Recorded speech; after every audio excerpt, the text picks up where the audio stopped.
श्री स्वामी समर्थ। तुम्हा सर्वांचं माझ्या चॅनलमध्ये मनापासून स्वागत आहे। तर बघा, उद्या आहे वटपौर्णिमा। वटपौर्णिमेला आपल्या पतीवरून एक वस्तू आपल्याला ओवाळून टाकायची आहे, जेणेकरून आपल्या पतीला त्यांच्या प्रगतीमध्ये कोणतेही अडथळे येणार नाही, कोणत्याही वाईट गोष्टींचा आपल्या पतीवर काहीच परिणाम होणार नाही। तर अतिशय महत्त्वाचा उद्याचा दिवस आहे आणि उद्या आपण जो व्रत करणार तो सुद्धा आपल्या पतीसाठी व्रत करण्याचा हा दिवस आहे। तर आपल्या पतीसाठी हा उपाय आपल्याला प्रत्येक महिलेने उद्या नक्कीच करायचा आहे। ही एक वस्तू आपल्या पतीवरून ओवाळून टाकायची आहे। तर याबद्दलची संपूर्ण माहिती मी तुम्हाला आजच्या व्हिडिओमध्ये सांगणार आहे। व्हिडिओ पूर्ण बघा, जेणेकरून तुम्हाला संपूर्ण माहिती मिळेल। जर तुम्ही चॅनलवर नवीन असाल तर चॅनलला सबस्क्राइब करायला मात्र विसरू नका आणि व्हिडिओला लाईक करायला मात्र विसरू नका।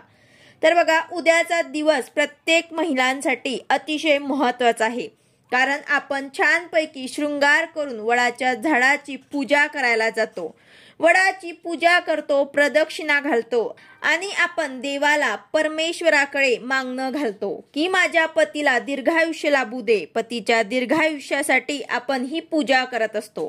7 जन्म हाच पती मिळावा म्हणून हा व्रत आपण करत असतो। तर याच दिवशी सावित्रीने सत्यवानाचे प्राण परत आणले होते, म्हणून या दिवसाला अनन्यसाधारण महत्त्व आहे। आता या दिवशी आपल्याला काही उपाय तसेच सेवा सुद्धा करायची आहे। सत्यनारायण करायचं आहे, वडाची पूजा करायची आहे, तसेच लक्ष्मी प्राप्तीसाठी सुद्धा आपल्याला सेवा करायची आहे। हे सर्व आपल्याला उद्या न चुकता करायचं आहे। आता उद्या आपल्याला संध्याकाळी म्हणजेच हा उपाय जो आहे तो आपल्याला संध्याकाळी करायचा आहे। अगदी 6च्या नंतर 9 पर्यंत तुम्ही कधीही हा उपाय करू शकतात। आपले पती ऑफिसमधनं आले की संध्याकाळी आपल्याला हा उपाय करायचा आहे। आपल्या पतीचं तुम्हाला औक्षण करायचं आहे। औक्षण करताना तुम्हाला तांब्याचं ताट घ्यायचं आहे आणि त्यामध्ये तुम्हाला कुंकू, अक्षता आणि दिवा घ्यायचा आहे। दिवा तुम्ही तेलाचा घ्या किंवा मग तुपाचा घ्या। तर अशा प्रकारे तुम्हाला ताट घ्यायचं आहे आणि तुमच्या पतीचं औक्षण करायचं आहे। औक्षण करताना तुम्हाला जास्त काही घ्यायची गरज नाही। 3 वेळा तुम्हाला औक्षण करायचं आहे आणि ते ताट तुम्हाला खाली न ठेवता कुठेही तुम्ही टेबलवरती ठेवू शकतात। तर अशा प्रकारे तुम्हाला तुमच्या पतींचं औक्षण करायचं आहे, कुंकू लावायचं आहे, अक्षदा लावायचं आहे, त्यांच्या डोक्यावर सुद्धा तुम्हाला थोड्याशा अक्षदा जे आहे ते टाकायचे आहे। जसं आपण नेहमी औक्षण करतो तसेच तुम्हाला औक्षण करायचं आहे आणि यानंतर एक वस्तू तुम्हाला त्यांच्यावरून उतरवून टाकायची आहे, उतारा करायचा आहे। तर तुम्हाला उतारा करण्यासाठी तुम्हाला मूठभर तांदूळ घ्यायचे आहे। जेव्हा आपण ताट घेणार त्यामध्येच तुम्हाला थोडेसे तांदूळ जे आहे ते जास्त घ्यायचे आहे आणि त्यामधूनच तुम्हाला मूठभर तांदूळ घेऊन त्या आपल्या पतीवरून उतरवून टाकायचे आहे। जसं आपण अमावस्येला उतारा करतो त्याचप्रमाणे तुम्हाला क्लॉकवाईज तुम्हाला 3 वेळा उतरवून टाकायचं आहे। जसं आपण नारळ उतारा करतो त्याचप्रमाणे जेव्हा आपण औक्षण करणार, औक्षण झाल्यानंतरच तुम्हाला हा उतारा करून घ्यायचा आहे।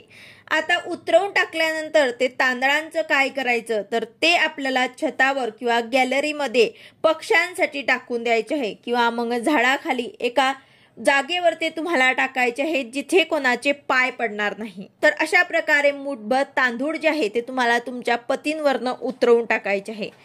आता ज्यांना कोणाला मासिक पाळी सुतक असेल तर तुम्ही हा उपाय करू शकणार नाही, हा उतारा तुम्ही करू शकणार नाही। तर अशा प्रकारे घरातला कर्ता पुरुष अतिशय महत्त्वाचा असतो। त्यांची प्रगती झाली तरच आपल्या घराची प्रगती होत असते।